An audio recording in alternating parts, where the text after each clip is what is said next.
Hello and welcome to the 2020-2021 school year and back to school night. My name is Adam Nance and this is U.S. History. I do want to explain what our blended model is going to look like this year, but first I want to give you just a little bit of information about myself. I was born and raised in Colorado. I went to Colorado State for my undergraduate degree. I was a history major and a political science minor. I came back down to Denver after I finished my undergraduate degree to study at Regis University for my master's, and I've been teaching the Cherry Creek schools ever since.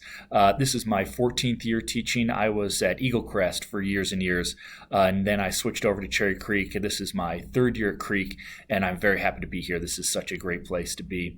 I have a wife and two young children. I have a 2-year-old girl named Jane and an 8-month-old son named Sam.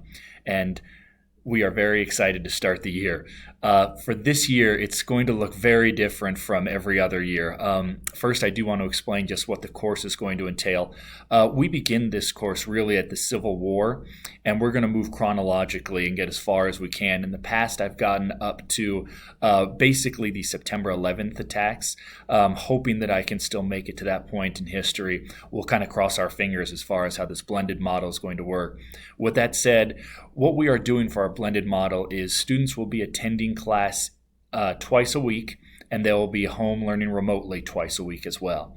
The way we've designed it is the first half of the alphabet is going to be considered cohort A. For cohort A, they are in class on Tuesdays and Wednesdays, and they'll be learning remotely from home on Thursdays and Fridays. For the second half of the alphabet, our cohort B, it'll simply be reversed.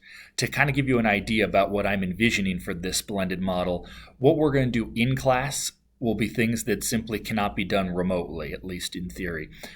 For what we're going to do in class, we're going to basically set up what they're going to be learning remotely, and that remote learning is going to build upon what we've done in class. So for the remote learning, students are going to be handling things that they can do on their own. It'll be readings and videos and virtual discussions. And I want to just go ahead and relay the information that I've told my students as well.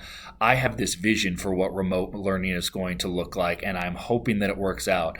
I do have a lot of faith in it. I think that it should work, but I'm really learning this system as we go too, so I might have to kind of change things throughout the semester, and I promise that I will communicate those should things change in any kind of major way. With that said, I've also launched our Microsoft Teams. Each class has their own version of the Teams, and it's been activated right now. Just so you're aware, for my Microsoft Teams, I'll be holding virtual office hours every Monday from 11 a.m. to 1 p.m. These office hours are totally optional. My students do not have to attend, but they are there in case they need any kind of questions or concerns that need to be answered, or even if they just want to get a hold of me, I'll be available during those times. I'm looking forward to a great year. I hope that this is all going to work out the way that I envision it, and I hope that everything is going to come together. Thanks.